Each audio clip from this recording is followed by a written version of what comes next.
नमस्कार दोस्तों, आप सभी का स्वागत है। आज की इस नई वीडियो में आज आप इस गौतम बुद्ध की कहानी के माध्यम से जानेंगे कि किन किन 5 जगहों में चुप रहकर आप अपने जीवन को बदल सकते हैं। दोस्तों, कहानी सुनने से पहले अगर अभी तक आपने हमारे चैनल को सब्सक्राइब नहीं किया है तो चैनल को सब्सक्राइब अवश्य करें। तो चलिए शुरू करते हैं आज की कहानी को। कई साल पहले एक गांव में एक युवक रहता था।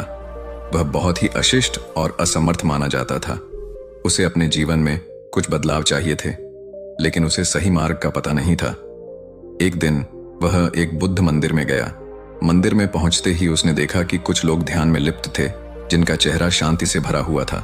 उनकी शांति को देखकर युवक भी ध्यान में बैठ गया। ध्यान में रहते हुए उसे एक स्पष्टता मिली कि उसे अपने जीवन में बदलाव करना है और यह बदलाव उसके अंदर से होना चाहिए। उसने समझा कि खुद को समझना और स्वयं को संवारना ही सबसे महत्वपूर्ण है।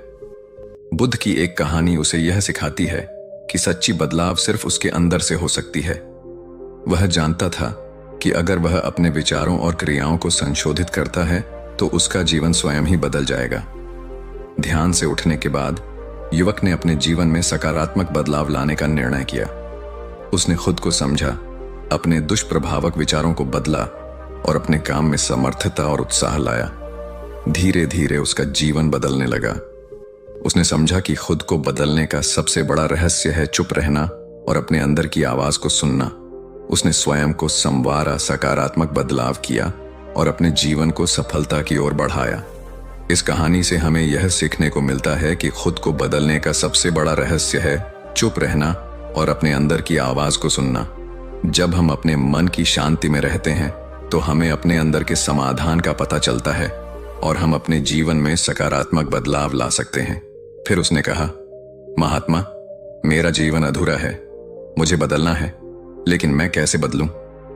बुद्ध ने उससे कहा, तुम्हें खुद को बदलने के लिए पहले खुद को समझना होगा और खुद को समझने के लिए तुम्हें 5 जगहों पर चुप रहना होगा। पहले में बुद्ध ने कहा, अपने आप को समझने के लिए अपने अंतर की गहराइयों में ध्यान दो।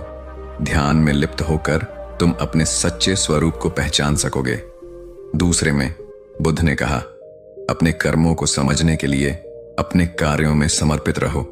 तुम्हारे कर्म तुम्हारे स्वभाव को प्रकट करते हैं। तीसरे में बुद्ध ने कहा, अपने विचारों को समझने के लिए अपने मन की सुनो। तुम्हारे विचार तुम्हारी सोच को दर्शाते हैं। चौथे में बुद्ध ने उससे कहा, अपने परिसर को समझने के लिए अपने आसपास के लोगों को समझो। तुम्हारे वातावरण तुम्हारा निर्माण करता है। और 5वें में बुद्ध ने अंत में कहा, अपने आत्मा को समझने के लिए चुप रहो और अपने भीतर की शांति का अनुभव करो। आत्मा तुम्हें सच्चे स्वरूप का अनुभव कराती है। युवक ने बुद्ध की सभी सलाहों का पालन किया और उसने अपने जीवन में महत्वपूर्ण बदलाव किए। उसका जीवन नई दिशा में बदल गया और वह सच्चे आनंद की प्राप्ति करने लगा। दोस्तों, इस तरह से आप भी इन 5 जगहों में चुप रहकर अपने जीवन को सफल बना सकते हैं। अगर आपको यह कहानी और जानकारी अच्छी लगी हो तो इस वीडियो को लाइक और चैनल को सब्सक्राइब जरूर करें और अपने दोस्तों एवं परिवार के साथ शेयर अवश्य करें। धन्यवाद। नमो बुद्धाय।